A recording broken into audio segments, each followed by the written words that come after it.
আগামীকাল ভগবান শ্রীরামের প্রাণ প্রতিষ্ঠা, রামলালার জন্য উৎসবে রঙে রঙিন অযোধ্যা নগরী। শঙ্খধ্বনি, রাম নামে মুখরিত চারদিক। রাম মন্দিরের উদ্বোধন ঘিরে প্রবল উন্মাদনা। কেউ হেঁটে আবার বা কেউ বাসে চেপে বিভিন্ন রাজ্য থেকে আসছেন অযোধ্যাতে। প্রত্যেকেরই গন্তব্য এবার রামলালার জন্য। রামের টানে অযোধ্যায় বিনিয়োগী সাপুরেরা। সুদূর পাঞ্জাব থেকে অযোধ্যার পথে রাজা রামচন্দ্রের ডাকে তারা অযোধ্যায় এসেছেন। এখন বিলুপ্ত সাপুরদের সম্প্রদায় প্রাচীন ঐতিহ্য বহন করে চলছে এই বিনযোগীরা। তারা এসে পৌঁছে গিয়েছেন অযোধ্যায়। সেই ছবি এক্সক্লুসিভলি তুলে ধরলেন আমাদের সিনিয়র এডিটর স্বর্ণালী সরকার।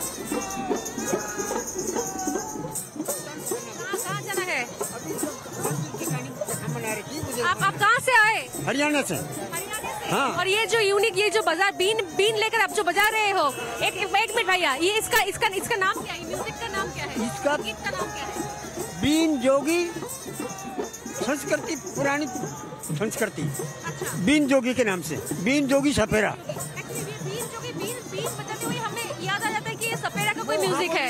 कहते नहीं कि सांप पकड़ते और वो करते हैं, वो बहुत पुरानी बात है। वो सतयुग की बात है। अब नहीं कहीं सांप पकड़ने वाले, अब वो जमाना चला गया। अब है कलयुग। अब तुम कर रहे हैं और राजा महाराज बुलाए। धन्यवाद। যে ছবিটা দেখছো এই মুহূর্তে, যে শুধু রাজস্থান থেকে কেউ কেউ এসছেন বিন বাজাতে হুয়ে, বলছেন যে সত্য যুগ ছিল যেখানে বিন বাজিয়ে শুধুমাত্র সাপকে নিয়ন্ত্রণ করা হতো না। সেই সাপুরদের মিউজিক নয়, এটা হচ্ছে বিন যোগী, অর্থাৎ এক ধরনের যোগও এখানে চলতো।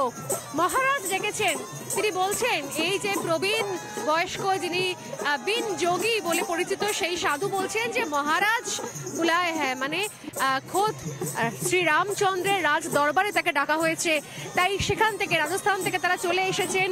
গেরুয়া বসন আর হাতে রয়েছে বিন, সেই বিন বাজাতে বাজাতে তারা চলেছেন রাজ দরবারের উদ্দেশ্যে। ইউনিক জিনিস, আমি বলবো খুব সহজে আমাদের ভাষায় ইউনিক। আর যদি বলা হয় কি অযোধ্যা নগরীর মতো করে, তাহলে বলতে হবে যে প্রত্যেকের নিজস্ব পরিচয়, স্বাতন্ত্রতা, যেটা বলছেন না যে সেই বিষয়টা নিয়ে কিন্তু তারা এসছেন। এবং সেই জায়গা থেকে দাঁড়িয়েই গোটা অযোধ্যা নগরী কিন্তু শেষ পর্যন্ত হয়ে রয়েছে একটা মিলন ক্ষেত্র, যেটা বারবার করে বলছি।